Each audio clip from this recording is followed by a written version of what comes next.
Welcome back, ladies and gentlemen, to a brand new TV show spoiler review here on Max Talk Movies. My name is Max Denenberg, and today I will be doing a spoiler review of episodes 1 through 5 of the new HBO Max original show, Raised by Wolves. Before I get into my spoiler thoughts of the first 5 episodes of Raised by Wolves, leave me in the comments down below your spoiler thoughts of episodes 1 to 5. Tell me, what are you excited for to possibly happen in the following next 5 episodes, and tell me what you think are going to be the big reveals. Who's that masked person, creature, possibly, who we see in episode 5?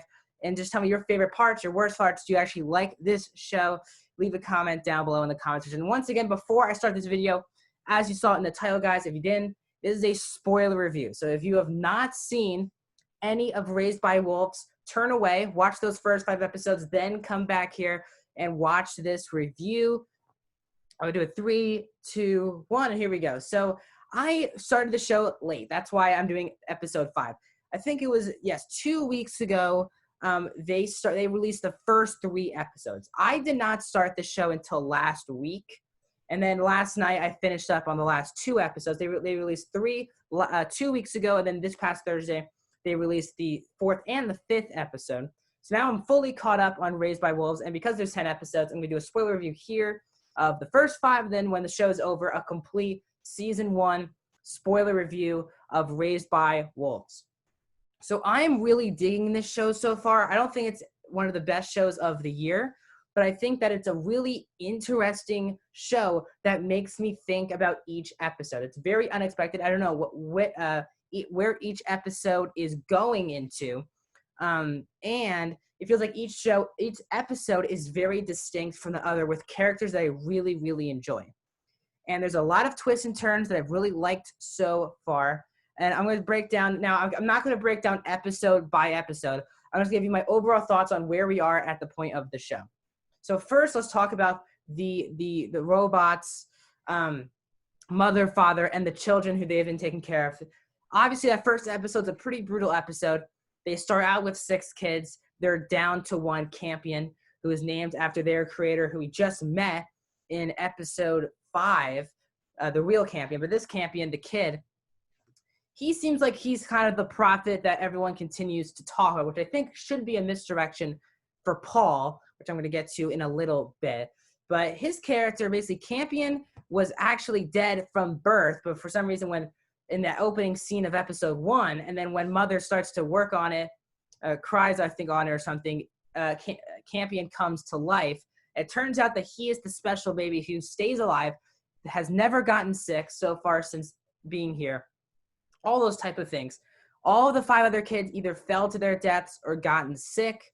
And the back and forth of, was Mother poisoning the kids, or was it a mistake? And it feels like Mother does realize that she might have been poisoning the kids. Why was Campion staying alive, and why are all the kids dying off? And then when they get the new kids at the end of episode 1, they get sick throughout this show. But then we realize that it's based off of the food that has been radioactive. So it's the food that they were giving them. So then they were searching for new food. But this show, I think Father, for me, is actually my favorite character from this part of the show. His back and forth of if he is useful to the group or not is really great. In the first episode, you really think that he has human feelings. He feels like he's on the side of Campion in the very early parts of the show. And either Mother kills him in the first episode, but after she took one of the robots who she beat in episode 1, put it inside of Father, and that's where we get the Father coming back. And then Father begins to realize that he really isn't useful. Obviously, he can't do what Mother does, turn into that gold thing and really kill people very easily. So Father he wants to be able to do his own thing, because Mother basically does everything for them, and he needs to feel useful to be able to stay alive. So then the big part of what he has done is that he trapped this animal, and he tried to teach the kids to kill it. And then the Tempest, who I think is my favorite kid by far out of all of them, she's the most interesting character. Tempest is the girl who was, while she was in hibernation, was sexually assaulted, and she is pregnant with a kid. And then because she really needs the food, she goes and kills the animal.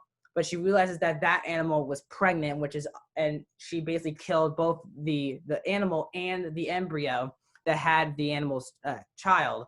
So she is very uneasy about having this kid. Now, obviously, these kids are not actually the age of how they look, because they're in hibernation. They're really 13 years older than what their bodies and what they look like to you. To us, So her character is very fascinating. It's really interesting, her dynamic with Mother, because it felt like her and Mother had a nice bonding thing. But now Tempest has believed that Mother's just trying to be nice because she believes that this baby will do something. But Tempest is probably the most important one, because she can really start to become the first person actually pregnant, not like a robot, on this planet to our knowledge. So that was all very, very fascinating as well.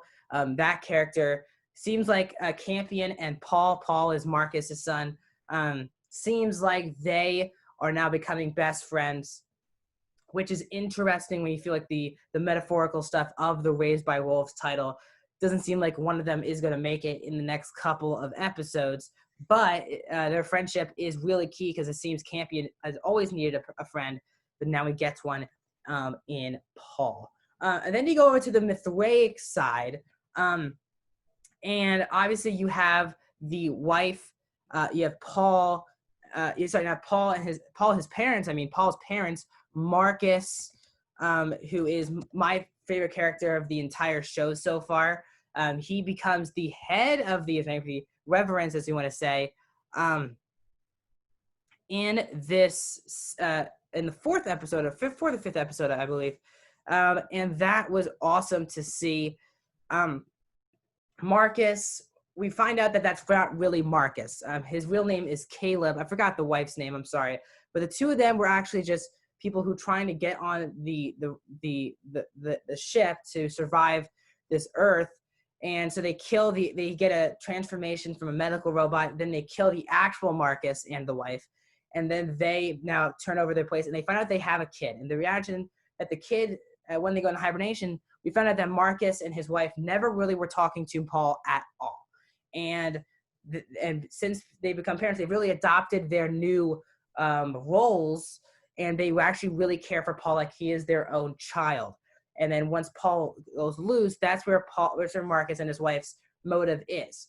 So basically, the head of the Mithraic, Ambrose, he basically realizes that the two of them are not who they say they are. And then while he tries to swim, Marcus kills him after hearing of the voice from Saul, which means that he should be the leader of the group. And now, since then, Marcus, and we lead off at the end of episode 5 with Marcus and the group of the Mithraic, seeing the kids, seeing mother and father. Seems like we're about to get some really fascinating stuff upcoming with the Mithraic people coming in the next 5 episodes. But obviously, it seems like Marcus might have to kill Sue. Is her name? Sorry, Sue. In the next couple of episodes, after we saw that vision he had when they were getting it on, and she was starting to bleed, and then she had some knife wounds. So it seems like Marcus might have to kill Sue, and that might put him in prison, because he saw the look in the mirror, and then he had the prison helmet on, which is what the rapist had in the first episode. So in this episode. So I think his trajectory is great so far, by far for me in this show. I thought episode 4 and 5 have actually been 2 strongest episodes of the show. I do find this show to be a little bit slow, and a bit too much exposition heavy with the whole when Mother goes into that hibernation pod to see flashbacks. For me, that was always just like a thing to have exposition for. It seems like that creature, basically, who we don't know of yet, could be the real Campion, or a robot with Campion's base in it or something, because it seems like that creature has been watching over that mother, father, and the kids for a long time now. So that could be the actual Campion, which would be really fascinating. But it could be an alien. We don't know, which is so interesting that I really don't know who that creature is. And I'm going to say Campion, but he was moving so fast, it could be either a robot or an alien. I really don't know, because the show hasn't explored everything yet, and that's the point, and that's why the show is interesting, that they haven't just given you all the answers to what this planet is, because even mother and father don't even know. So that has made this show one of the most fascinating shows to watch so far in 2020. I'm not sure if this is going to land as one of my favorite shows of the year so far, but I have to see all the twists and turns, what happens at the end to set up a season 2, all that fun stuff. So once again, guys, the best way to support this channel is to hit that like button, leave a comment, tell me your thoughts. Do you agree with my opinion? Do you not agree with my opinion? Who are your favorite characters of Raised by Wolves? What are your favorite episodes ranked on this show? And once again, my next update for the show, as I said, I just did the first 5 episodes of the show. So the next spoiler review will be episodes 6 through 10, but really I'll be doing a full season 1 spoiler review once this show is over in 2 weeks. So stay tuned to my channel. Got to ring that bell for notifications on my next videos. Literally after today also, I'll be posting my spoiler review of episode 5 of Lovecraft Country on HBO. So probably next in my head should be my other TV show reviews, some HBO Max reviews. Please check all of those out, and I'll see you in the next one.